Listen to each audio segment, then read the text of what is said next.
पंचायती राज विभाग बिहार सरकार के द्वारा पंचायत में जो कार्यालय बनाए गए हैं, ब्लॉक में जो पंचायती राज का कार्यालय है या फिर डिस्ट्रिक्ट में जो पंचायती राज का कार्यालय है, वहाँ पे जो है लिपिक यानी कि क्लर्क, जिसको निम्न वर्गीय लिपिक के नाम से जाना जाता है, उसकी जो है भर्ती यहाँ पे होने वाली। इसकी अपडेट मैंने आपको दिया था कि कैबिनेट में इसका जो स्वीकृति है वो दे दिया गया है। लगभग 8,093 पोस्ट रहने वाले हैं। तो कहीं ना कहीं बहुत सारे ऐसे अभ्यर्थी हैं जो कि लंबे समय से वेट कर रहे हैं कि पंचायत में जो क्लर्क की भर्ती आने वाली है, पंचायत कार्यालय में जहां मुखिया रहते हैं, सरपंच रहते हैं, ठीक है, उनके कार्यालय में भर्ती होने वाली है। और पंचायती राज जो पदाधिकारी होते हैं उनके कार्यालय में, वो चाहे प्रखंड स्तर पे हो, जिला स्तर पे हो, वहां पे भर्ती होने वाली है। तो हम भर्ती कैसे होंगे, ठीक है, इसमें क्वालिफिकेशन के रिगार्डिंग हमने आपको जानकारी दिया था कि इसका जो नियमावली 2018 में बनाया गया था, उसी नियमावली के आधार पर इसकी भर्ती होने वाली है। तो मैंने उसमें बताया ही था कि कम से कम आपने इंटरमीडिएट पास कर लिया हुआ है, कम से कम हायर आपने ग्रेजुएशन पास किया हुआ है, पीजी पास किया हुआ है, तो भी फॉर्म को भर सकते हैं। लेकिन कम से कम इंटरमीडिएट या फिर उसके समकक्ष आपने कोई कोर्स कर लिया हुआ है तो फॉर्म को भरेंगे। इसमें कंप्यूटर का नॉलेज जो है बहुत ज़्यादा जरूरी होता है, और कंप्यूटर का नॉलेज के लिए कहीं ना कहीं आपको एक प्रमाण पत्र देना पड़ेगा कि हाँ, हमने कंप्यूटर का नॉलेज इस सर्टिफिकेट के आधार पर लिया हुआ है। इसमें डीसीए एडीसीए हो सकता है, ठीक है। और कंप्यूटर का टाइपिंग भी आपको आनी चाहिए, क्योंकि मान लीजिए निम्न वर्गीय लिपिक बन रहे हैं और आज के जितने भी काम है, क्लर्कियल काम है, वो कंप्यूटर पे ही हो रहे हैं, कलम से तो बहुत कम हो रहे हैं, आप सभी को पता ही होगा। तो कंप्यूटर पे टाइपिंग, आपको डेटा एंट्री वाला जो चीजें हैं वो आनी चाहिए। तो यहाँ पे आप कहीं ना कहीं फॉर्म को भरेंगे। तो कुल मिला जुला कर बात ये है कि अगर आपने इंटरमीडिएट पास किया हुआ है और कंप्यूटर का कोई ना कोई अपने कोर्स कर रखा हुआ है, अगर आपके पास सर्टिफिकेट नहीं है तो आप एक बार इसको देख लीजिएगा अपने हिसाब से, 2-3 महीना में कंप्लीट करके इसका जो कोर्स है ना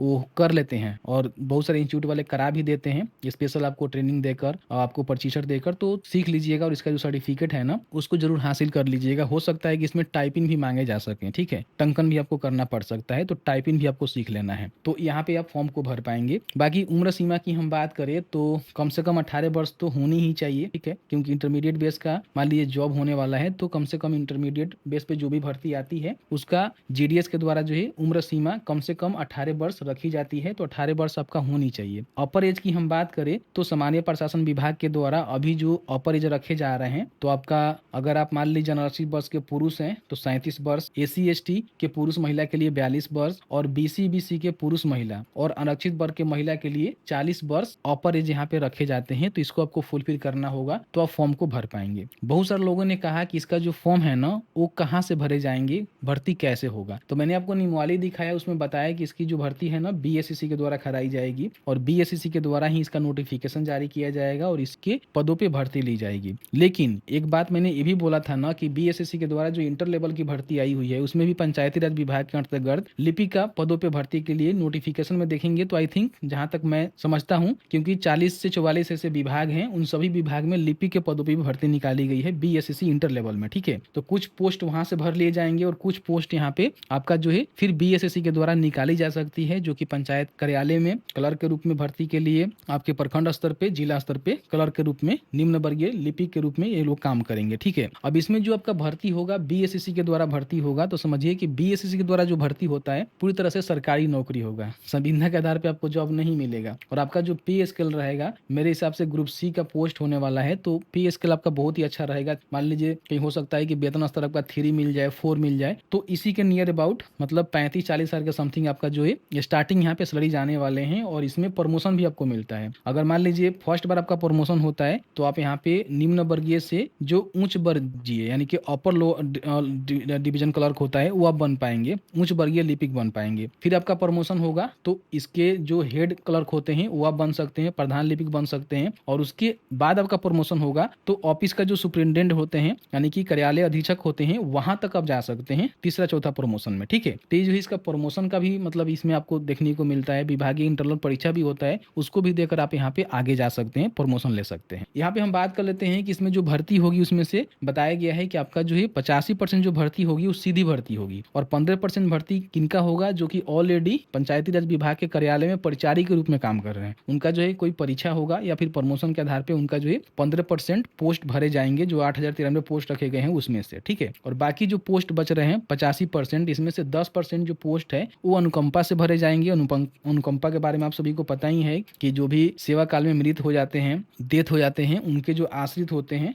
कोई उनका पुत्र हो पुत्री हो, अगर वो लोग पढ़े लिखे हैं तो उनको जो है अनुकंपा के आधार पे जॉब दी जाती है, तो तो 10% ऐसे जो अभ्यर्थी हैं उनको जॉब दी जाएगी। बाकी 75% जो सीटें हैं ना वो सीधी भर्ती, यानी कि आप किसी से कोई रिलेटेड नहीं है, आप फ्रेश कैंडिडेट हैं, आपने इंटरमीडिएट पास किया हुआ है, कंप्यूटर की नॉलेज है, टंकन आपको आती है, तो आपसे फॉर्म फिलअप करवाए जाएंगे और आप इसका जो लिखित परीक्षा होता है बीएसएससी के द्वारा वो आपको देना होगा और उसके आधार पर आपकी भर्ती हो पाएगी। ठीक है, तो ये जो है सारे प्रक्रिया रहने वाले हैं। आप में से काफी सारे लोगों ने कहा कि हम तो बहुत लंबे समय से सुन रहे हैं कि इस तरह के अपडेट आ रहे हैं, तो ठीक है आप सुन रहे हैं, लेकिन भर्ती इतना जल्दी होता नहीं है इन सब प्रकार के जो भर्तियां होती है। ठीक है, इसमें बहुत सारा चैलेंज भी रहता है विभाग के पास, तो कहीं ना कहीं इसकी जो स्वीकृति है कैबिनेट में दे दी गई है। ठीक है, नियमावली तो पहले से ही बना हुआ है, उसी नियमावली के आधार पर भर्ती होगी, नया कोई नियमावली नहीं बना हुआ है, ना ही कोई संशोधन किया गया है। ठीक है, तो बीएसएससी के द्वारा ही इसकी भर्ती होगी और इसमें क्या है कि जो भी आपकी भर्ती होगी वो जो है पूरी तरह से सरकारी नौकरी के रूप में होगी, यानी कि सरकारी आप नौकर बनेंगे, सरकारी नौकरी में जाएंगे। ठीक है, इन बातों को ध्यान रखेंगे। अब यहाँ पे हम बात कर लेते हैं कि बहाली कब तक होगी। तो देखिए अभी जो है फिलहाल कैबिनेट में इसकी मंजूरी मिली हुई है, तो अभी तो लंबा प्रोसीजर चलेगा भाई, क्योंकि इसका रोस्टर क्लियरेंस होगा, फिर इसकी अधियाचना जो है सामान्य प्रशासन विभाग को भेजी जाएगी, अप्रूवल मिलेगा, फिर बीएसएससी के द्वारा जो है अधियाचना यहाँ पे भेजा जाएगा कि भाई देखिए इसका नोटिफिकेशन तैयार कराइए, फिर उसका जो है आवेदन शुरू करने के लिए नोटिफिकेशन जो है बीएसएससी जारी करेगा, फिर इसका एग्जाम होगा, उसके बाद भर्ती होगा। तो लंबे समय का भाई भर्ती है, इतना जल्दी तो नहीं आएगा जहां तक मैं समझता हूं। लेकिन देखिए बीएसएससी के द्वारा अभी देखेंगे तो कई सारे भर्ती आ रही है जिसका एग्जाम भी ले रहा है। ठीक है, हालांकि इंटर लेवल का जो है फंसा कर रखा हुआ है, हालांकि अभी कुछ अपडेट है नहीं आधिकारिक तौर पर, लेकिन हाँ कुछ वायरल नोटिस के माध्यम से, लेटर के माध्यम से आपको बताया गया था। तो वेट करिए, बाकी फर्दर जो भी अपडेट आएगा उसको हम जरूर अपडेट करवाएंगे। अभी तक आपने हमें फॉलो नहीं किया, सब्सक्राइब नहीं किया, तो प्लीज सब्सक्राइब कर लीजिए। और इसके साथ ही साथ कई सारे भर्तियां का हमने वीडियो बनाया हुआ है, नहीं देखे हुए हैं आई बटन में चैनल पे जाकर देख लीजिएगा। और शिक्षा बिंदु से भी जरूर जुड़िए, क्योंकि वहां पे हर एक अपडेट आपको अपडेट करवाई जा रही है। तो बस आज की इस वीडियो में इतना ही। वीडियो थोड़ा सा अच्छा लगा है तो प्लीज वीडियो को लाइक जरूर करेंगे, भाई को सपोर्ट जरूर करेंगे। Thank you very much.